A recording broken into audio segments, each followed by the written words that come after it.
Regardez l'image 2. A, Oh, c'est un bon marchand de légumes. B, Demandez un plan de la ville. C, L'entrée de la préfecture est là-bas. D, Ma voiture est au parking.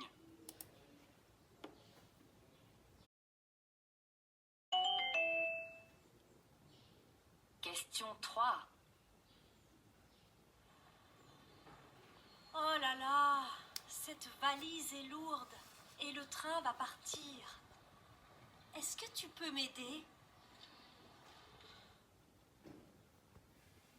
A,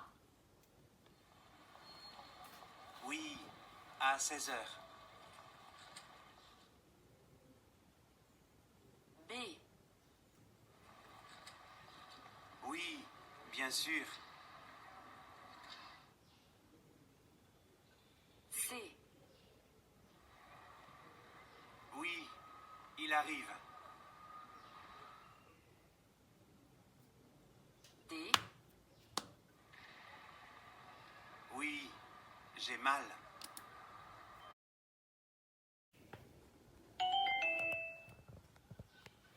Question 4.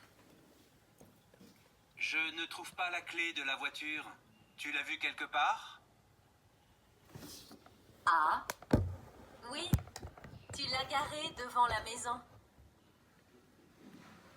B, Oui, tu l'as posée sur la table. C, Oui, tu peux en racheter une au marché. D, Oui, tu peux sûrement la prendre.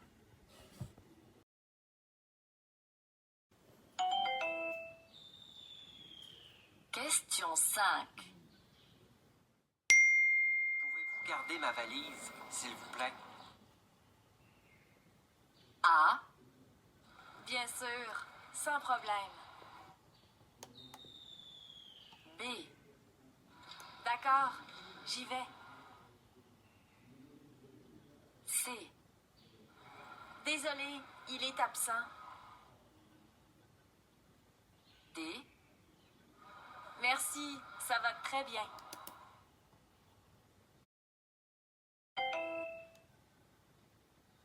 question 6. Pardon, madame, vous pouvez m'aider? Je cherche les vêtements de sport. A, C'est au 2e étage. B, ils existent dans ces 2 couleurs. C, les soldes commencent demain. D, vous pouvez payer par chèque.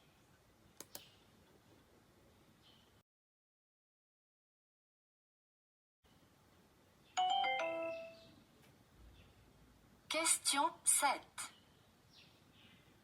Cette année, c'est décidé. Nous allons faire du ski pendant les vacances de Noël. Tu nous accompagnes? A, Avec plaisir. Je suis libre demain. B, Bonne idée. J'adore la neige. C, D'accord. Je pars tout seul. D, Super. Je connais bien cette ville.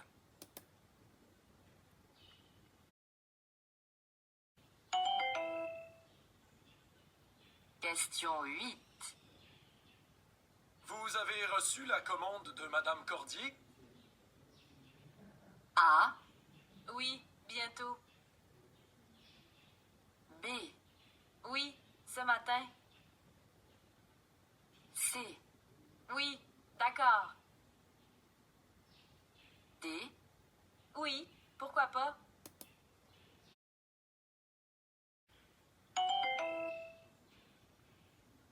question 9. Maxime propose de faire du camping dans le sud de la France pour les prochaines vacances. Qu'est-ce que tu en penses? A, Bien sûr, je réserve l'hôtel. B, D'accord. On reste à la maison. C. Non. L'appartement est trop cher. D. Pourquoi pas? Les enfants vont adorer.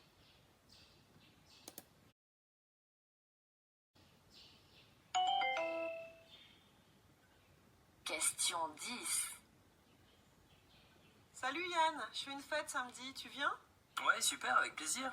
Comment on fait pour aller chez toi? A. Tu apportes quelque chose à boire. B. Tu arrives vers 20h30. C. Tu descends au dernier arrêt du bus 78. D. Tu peux venir avec ta sœur si tu veux.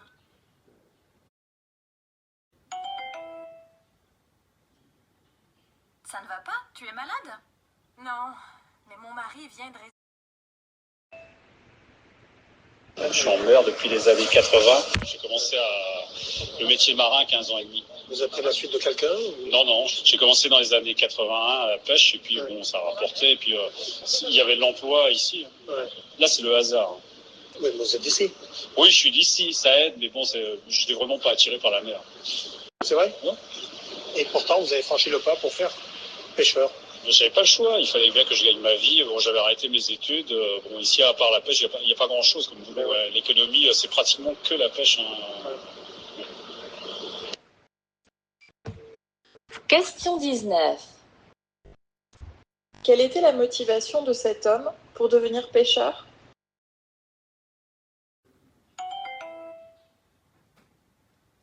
Perrine, tu viens au cinéma avec nous?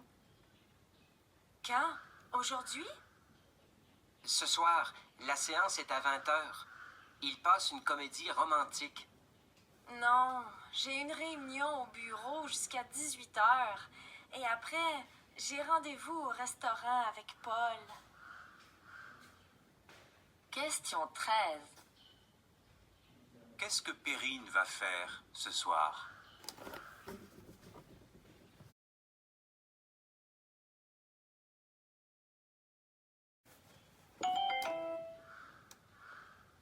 Alors Pierre, qu'est-ce que tu as décidé? Tu vas accepter cette offre d'emploi? Ah non, j'ai déjà refusé. Honnêtement, je préfère continuer à chercher. Je pense que tu fais une bêtise. C'est très bien payé et puis les horaires te conviennent, non? Oui, mais ce n'est pas une raison pour accepter le poste. Ce qui est important pour moi, c'est le travail lui-même. Et de ce point de vue, le poste ne m'attire pas. J'espère que tu ne vas pas regretter ta décision. Question 14. Pourquoi Pierre refuse-t-il ce poste?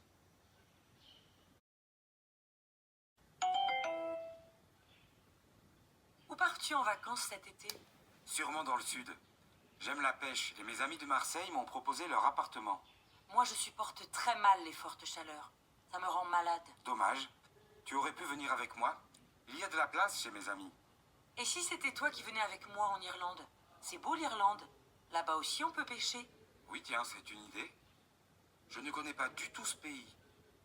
Pourquoi pas? Question 15. Que décident de faire les deux amis pour leurs vacances?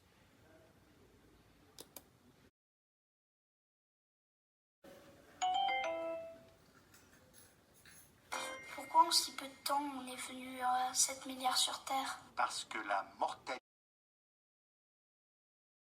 Alors Pierre, qu'est-ce que tu as décidé? Tu vas accepter cette offre d'emploi? Ah non, j'ai déjà refusé.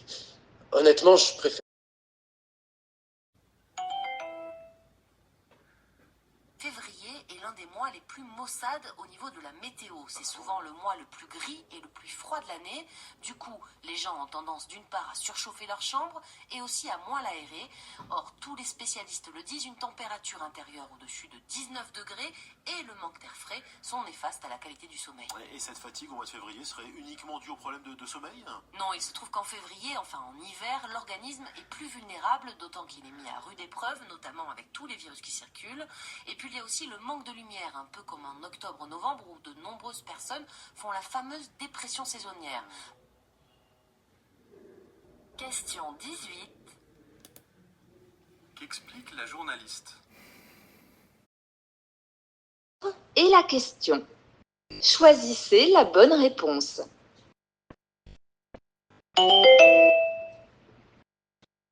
Ça ne va pas? Tu es malade?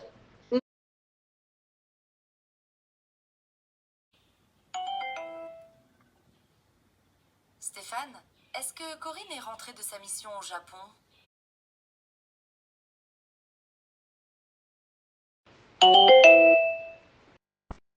Comment est né votre film? Ça faisait longtemps que je voulais faire un film sur l'école. Rester entre les murs et montrer par des moments d'école ce que vivent les élèves. Le jour de la sortie de mon précédent film, En route, j'ai participé à une émission de radio à laquelle était également invité François Rufus, qui venait de sortir son livre. Et au cours de l'émission, je me suis aperçu qu'il traitait tous les thèmes que je voulais aborder de la manière dont je voulais le faire, sans sortir du collège, avec une démarche minimaliste et très descriptive. Dans l'ascenseur, je lui ai demandé s'il était intéressé par une adaptation. Il m'a donné son livre, et 3 jours après, je signais. Question 29. Quel est le point commun entre l'écrivain et le réalisateur?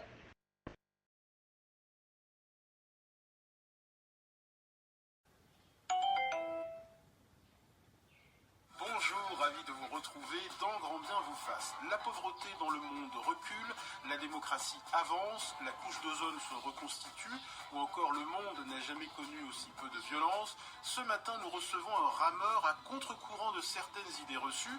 Le spécialiste en psychologie positive, Jacques Lecomte, nous donne à voir ce matin une humanité en progrès. En s'appuyant sur une série de chiffres, de statistiques et de rapports internationaux fiables, Jacques Lecomte nous invite à regarder notre monde avec un optimisme réaliste.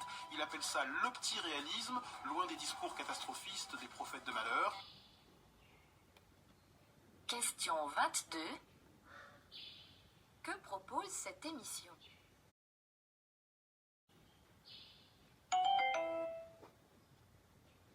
Je crois que les difficultés en matière de lecture ont des causes à la fois.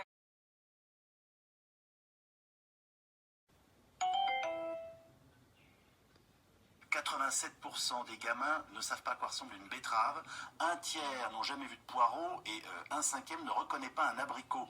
En ce qui concerne les pâtes, 72% ne savent pas ce qu'il y a dedans.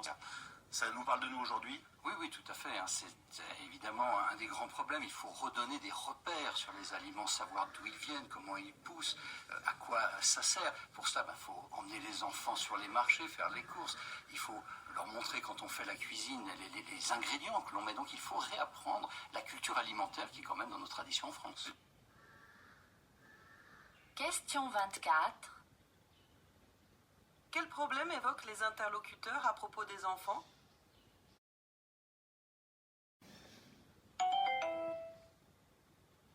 Camille, à ton arrivée à Québec,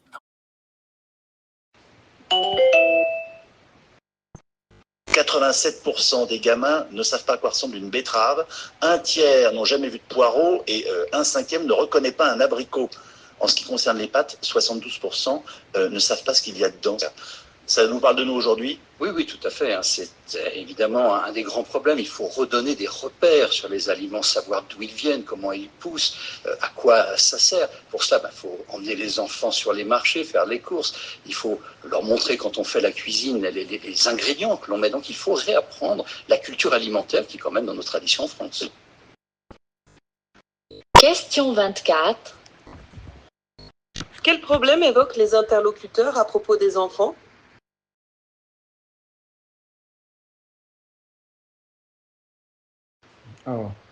Bonjour, ravi de vous retrouver dans Grand Bien vous fasse. La pauvreté dans le monde recule, la démocratie avance, la couche d'ozone se reconstitue, ou encore le monde n'a jamais connu aussi peu de violence. Ce matin, nous recevons un rameur à contre-courant de certaines idées reçues. Le spécialiste en psychologie positive, Jacques Lecomte, nous donne à voir ce matin une humanité en progrès. En s'appuyant sur une série de chiffres, de statistiques et de rapports internationaux fiables, Jacques Lecomte nous invite à regarder notre monde avec un optimisme réaliste. Il appelle ça l'optiréalisme, loin des discours catastrophistes des prophètes de malheur. Question 22. Que propose cette émission?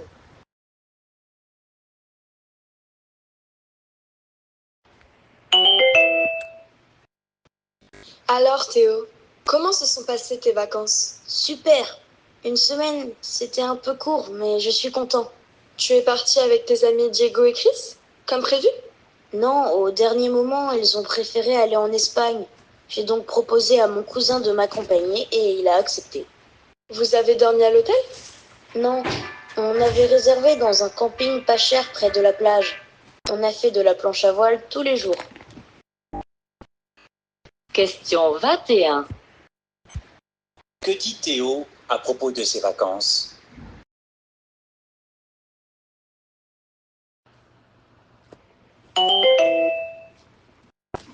Mode de vie avec Priscilla Pelledwell, bonjour. Bonjour Virginie. Vous êtes journaliste à Psychologie Magazine et vous venez aujourd'hui nous parler de notre routine de vie. On se lève à la même heure, on se rend dans les mêmes lieux, on accomplit les mêmes gestes, ce qui entraîne souvent ennui, fatigue, manque d'énergie et surtout fermeture au reste du monde. Mais parfois, il suffit de peu de choses pour déprogrammer cette routine. Expliquez-nous, Priscilla. Vraiment peu de choses. Il suffit simplement de faire un petit pas de côté, de sortir de notre perception habituelle pour expérimenter de nouvelles sensations, de nouvelles émotions. Question 30. Dans quel but la journaliste Christina Pelledwell est-elle invitée à cette émission?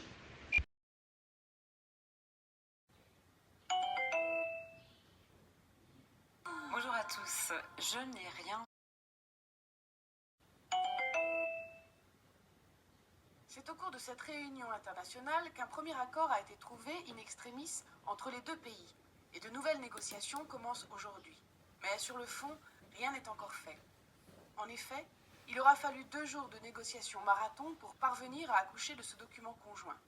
Cela marque donc le début d'un processus, mais il faut rester prudent, car c'est maintenant que les choses démarrent réellement.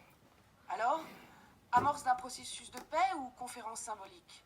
La secrétaire d'État a d'ailleurs précisé hier soir que l'échec n'était pas une option. En fait, on n'est pas encore rentré dans le vif du sujet.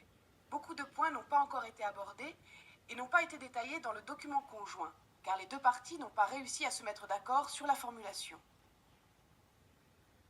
Question 32. Pourquoi la journaliste reste-t-elle prudente?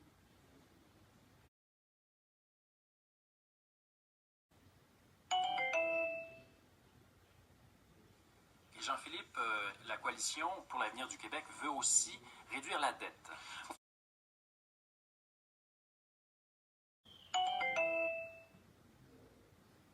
L'équipe d'Intersection vous propose de découvrir le...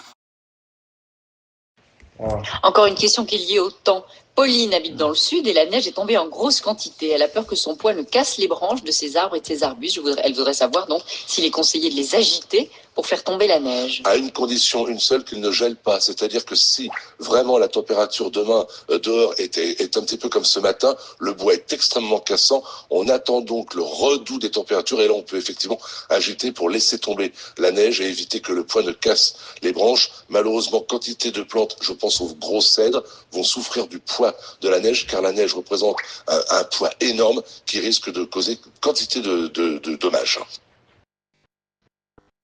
Question 35. Selon ce journaliste, quel risque peut avoir la neige pour les plantes?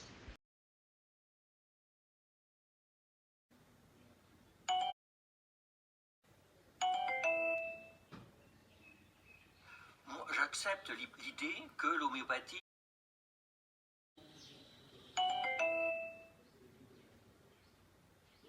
Quelle idée?